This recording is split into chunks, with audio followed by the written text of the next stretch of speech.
오늘 본문은 단적으로 말씀드리면 사도 바울의 이제 체포와 감옥에 갇히는 죽음의 위협의 마지막 절정판에서 거의 이제 순교의 직전에 다다른 것입니다. 31절에 보면 그들이 그를 죽이려 할 때에 이제 완전히 돌을 던져서 바울을 죽이려고 했습니다. 그때에 바울이 체포가 됐죠. 그럼에도 불구하고 무리들은 여전히 오늘 읽은 36절 마지막 절에 보면 이런 백성의 무리가 그를 없이하자고 외치며 따라가미러라. 그러니까 아예 바울을 이 기회에 확실히 죽이자라고 하는 그러한 엄청난 바울의 위기가 왔고요. 그로 인해 그러한 상황의 와중에서 또 바울이 체포되는 장면이 오늘 말씀이 되겠습니다. 과연 이 말씀은 사실은 예루살렘으로 바울이 오는 여정에서 거듭거듭 바울에게 예언해 주었던 그리고 예고되었던 바로 그 일이 그대로 실현이 된 것이죠. 27절, 29절 우리가 읽은 오늘 첫 말씀에 이렇게 그 상황들을 분명하게 기록을 하고 있습니다. 그 이래가 거의 참에 아시아로부터 온 유대인들이 성전에서 바울을 보고 모든 무리를 충동하여 그를 붙들고 외치되 이스라엘 사람들아 도우라. 이 사람은 각처에서 우리 백성과 율법과 이곳을 비방하여 모든 사람을 가르치는 그 자인데 또 헬라인을 데리고 성전에 들어가서 이 거룩한 곳을 더럽혔다 하니 이는 그들이 전에 에베소 사람 드로비모가 바울과 함께 신에 있음을 보고 바울이 그를 성전에 데리고 들어간 줄로 생각함이로라 라고 기록하고 있습니다. 여기에서 나온 이 바울을 핍박한 아시아로부터 온 유대인들은 아마도 에베소로부터 온 사람들로 그렇게 해석을 하고 있습니다. 에베소에서부터 바울을 예루살렘까지 쫓아왔던 그 사람들이 예루살렘의 무리를 선동해서 바로 31절 말씀같이 바울을 죽이려고 하는 것이죠. 그들이 그를 죽이려 할 때 바로 이처럼 바울을 위협하는 이러한 핍박자들의 무리는 아주 끈질기었고 집요하고 그리고 막무가내였습니다. 바울은 예루살렘에 도착해서 우리가 지난 시간에 살펴본 것처럼 초대교회 예루살렘 교회의 지도자였던 야고보, 예수님의 동생 야고보의 그 권고에 순종해서 마침 예루살렘 성전에서 있었던 4명의 나시린의 기간을 해제하는 이제 다 끝내고 일반인으로 돌아가는 예식의 모든 비용을 소를 잡고 양을 잡는 그 모든 비용을 후원하고 그리고 일주일 동안의 정결례를 가졌던 그러한 바울의 노력 정말 예루살렘 성전을 내가 절대 못 오가는 것이 아니다. 존중하고 정말 거액의 물질적인 헌신을 해서 예식을 후원하는 그러한 모습을 보임으로써 성전을 내가 얼마나 사랑하고 존중하느냐 하는 그러한 모든 바울의 노력과 성의를 이 사람들은 조금도 알아주지 않은 것이죠. 또 오늘 우리가 읽은 이 28절, 29절에 왜 이렇게 소동이 일어났느냐? 바로 바울이 헬라 사람이 드로비모, 이 사람은 에베소 사람인데 그런데 이 사람이 예루살렘으로 바울이 올 때 동행을 했었던 것입니다. 20장 4절에 있는 것처럼 동행을 해서 왔는데 이 사람은 기독교인이지만 유대인은 아니에요. 그러니까 예루살렘 성전에서 이방인 구역까지는 들어갈 수 있는데 유대인 남자 구역은 못 들어간다 이 말이죠. 근데 바울이 이 사람을 데리고 유대인 구역까지 데리고 들어갔다라고 하는 그 이유로 지금 선동을 일으킨 것인데 이것도 사실은 거짓입니다. 확실하지 않은 것입니다. 왜냐하면 이 구절에 대한 아주 깊은 면밀한 주석들을 보면 바울이 드로비모를 데리고 유대인의 구역에 들어간 것을 현장에서 적발한 게 아니에요. 오늘 우리가 한글로 된 우리 성경을 읽어봐도 그런 내용이 아닙니다. 단지 두 가지 여기에는 경우가 있는데, 이 드로비모가 혼자 예루살렘 와서 이제 다니다가 예루살렘 성전의 유대인 구역에 한번 들어가 봤을 수도 있는데, 그때도 바울이 데리고 들어간 건 아니라니까요. 혼자 그냥 어쩌다 들어가 봤는데 실제로 들어갔던지, 근데 그건 그냥 혼자 들어간 거죠. 그랬다가 거기 제지를 받아서 얼른 나와서 내가 실수했다 이러고 나와서 그런 일이 있었다든지, 아니면 또 하나의 해석은 비슷한 사람이, 드로비모 비슷하게 생긴 사람이 유대인의 구역에 들어갔었던 것을 보았는데, 그 사람을 이제 장터에서 시내에서 바울과 드로비모가 같이 있는 걸 본 거예요. 그러고 나서 이 사람 우리가 유대인 구역에서 봤는데, 그러면서 그러면 지금 바울하고 같이 있으니까 바울이 데리고 들어갔겠지, 이러한 말도 안 되는 어처구니 없는 그 누명을 뒤집어 씌운 것입니다. 바울과 단지 같이 있었다는 것 때문에. 그 사람이 정말 유대인구에 들어갔는지 안 들어갔는지도 지금까지도 학설이 나뉘고요. 그리고 그 사람은 확실한 건 무엇이냐? 바울이 데리고 들어간 일은 없다 이거예요. 그 사람 들어갔는지 안 들어갔는지 모르지만 비슷한 사람이 들어갔는지 그건 알 수 없으나, 중요한 건 바울이 데리고 들어간 일은 없는데 단지 시내에서 함께 있는 것을 보고 다 거짓으로 뒤집어 씌운 것입니다. 이러한 어처구니 없는 오해에서 시작된 누명이지만, 바울을 핍박하기로 마음먹은 사람들은 전후 사정과 사실관계를 결코 엄정하게 헤아리지 않았습니다. 오직 이들의 목적은 무엇입니까? 바울을 죽이기만 하면 된다고 생각하고, 그것에 합당한 이유를 그저 만들어서라도 들이대면서 미쳐서 날뛰고 있는 것입니다. 이것이 사탄 마귀의 속성입니다. 우리를 대적하는, 성도들을 대적하는 이 사탄 마귀는 바로 사도 바울을 따라 에베소에서 예루살렘까지 쫓아왔던 핍박자들처럼 아주 집요하고 끈질기고 막무가내라는 것을 기억하시기를 바랍니다. 이것은 우리가 영적으로 살아있기 때문에 마귀는 이렇게 도전해 온 것입니다.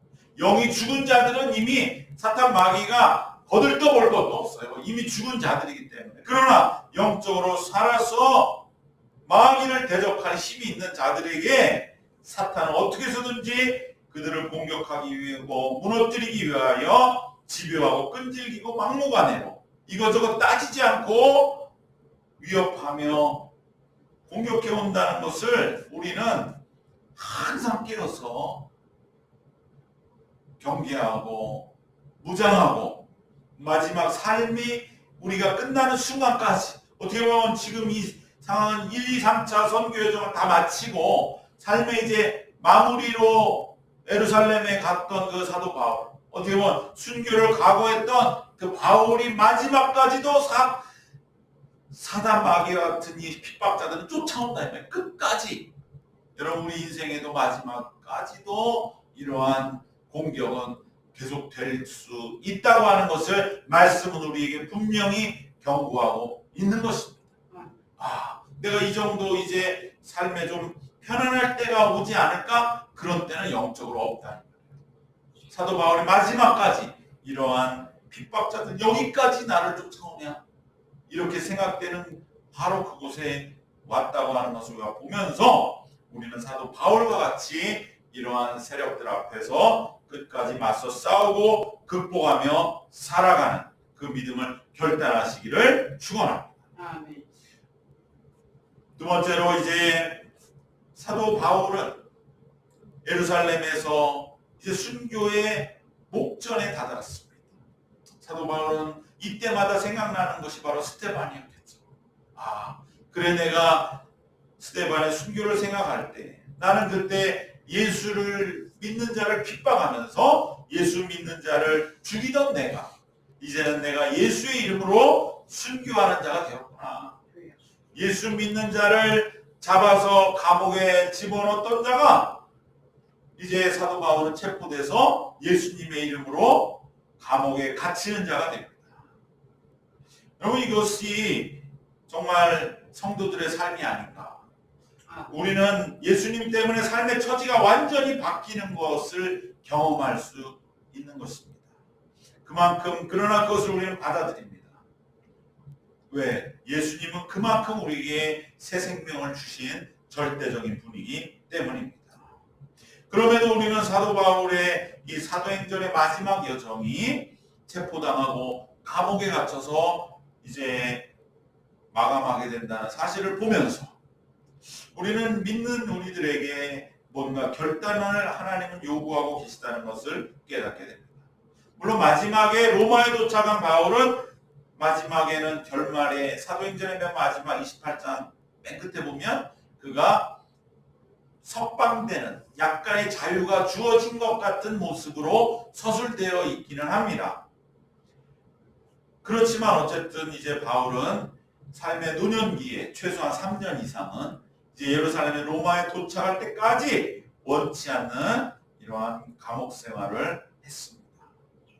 우리가 주님의 띠를 따라며 일평생을 살면서 우리의 삶의 어떠한 결말에 이르러서 우리에게 이와 같은 때로는 어려운 일신상의 변화가 온다 할지라도 우리는 결코 믿음을 잃어버려서는 안 되고 오히려 이러한 고난을 영광으로 여길 만한 믿음을 우리는 지금부터 길러나가야 할 줄로 믿습니다.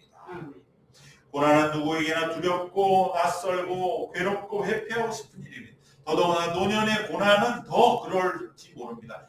그러나 그것은 세상에 있지요. 우리 성도들은 결코 고난을 피하는 인생만을 사는 것이 자랑이 아니고 그럴 수도 없다는 그 길을 우리는 알고 있고 그 이유는 바로 다름 아닌 예수님인 것입니다. 예수님의 마지막 삶의 모습도 인간적으로는 십자가였다고 하는 것은 우리가 생각하는 신앙생활이라고 하는 것, 진심으로 우리가 믿음의 길을 걸어간다고 하는 것은 우리에게 마음의 준비를 하라고 말씀하시는 것을 우리 기억해야 할 줄 믿습니다. 그렇기 때문에 우리는 고난에 대한 두려움과 낯설음을 극복할 적응력을 훈련해 나가야 할 줄 믿습니다. 이것은 우리가 영적 살아있기 때문입니다. 그리고 하나님은 감당할 만한 시험만을 주신다는 말씀대로 우리는 그 말씀을 믿고 내게 주신 어떠한 고난과 시련이라도 이길 수 있다고 하는 마음으로 늘 우리의 영혼을 강력하게 지켜나가고 무장해야 할 줄 믿습니다. 그럴 때에 우리는 어떠한 일을 겪는다 할지라도 당한다 할지라도 조금도 흔들림 없이 이 바울의 마지막 모습과 같이 오히려 너무나 놀라운 하나님의 경륜과 섭리와 손길을 맞이하게 되는데 그것은 무엇이냐? 마지막으로 이러한 죽음의 위협과 체포와 감옥이 끝인 줄 알았는데 이것이 사실은 사도 바울의 로마 선교의 시작이 되었다는 것입니다. 31절에서 죽음 앞에 갔던 사도 바울의 상황은 급변하고 있습니다. 31절 그들이 그를 죽이려 할 때에 온 예루살렘이 요란하다는 소문이 군대 천부장에게 들리매 바로 죽음의 끝에 이르렀을 그때에 오히려 바울은 죽이려는 자들을 정말 자신의 힘이 아닌 하나님의 개입으로 몰아내게 되고 신변의 보호를 받게 되고 오히려 공개적으로 복음을 전할 수 있는 새로운 길이 열립니다. 예루살렘의 소란을 듣고 로마의 군대가 출동해서 바울과 그 핍박자를 분리시켜 놓은 것입니다. 오히려 바울은 이제 생명을 보장받게 되는 것이죠. 그리고 로마를 향한 발걸음이 시작되고 무엇보다도 여러 로마의 권력자들 앞에 복음을 전하는 선교의 기회를 맞이하게 됩니다. 여기서 우리는 하나님의 소위 말하는 섭리라고 하는 경륜, 하나님의 그 보이지 않는 손길이 우리 인간에게 드러나게 이끌어가는 것이 아니라 우리가 예기치 못하는, 우리가 생각지 못하는 개입을 통해서 이끌어 가신다고 하는 생생한 현장을 보는 것입니다. 하나님의 놀라운 손길을 우리는 여기서 발견해야 할 줄 믿습니다. 그래서 어떤 신학자는 말하기를 인간의 한계 상황이 하나님의 역사와 기회의 시작이다. 우리는 다 끝났다고 여길 그때 한계 상황에 왔습니다. 더 이상은 하나님 내가 못 버틸 것 같습니다. 끝인 것 같습니다. 바로 다 끝났습니다. 하나님 그만합시다 하고 싶은 바로 그때에 하나님은 시작하십니다. 여러분, 그렇기 때문에 우리는 이것을 미리 그저 회피하려 하지 말고, 그래 하나님의 섭리가 그렇다면 나는 어떻게 해야 할 것인가?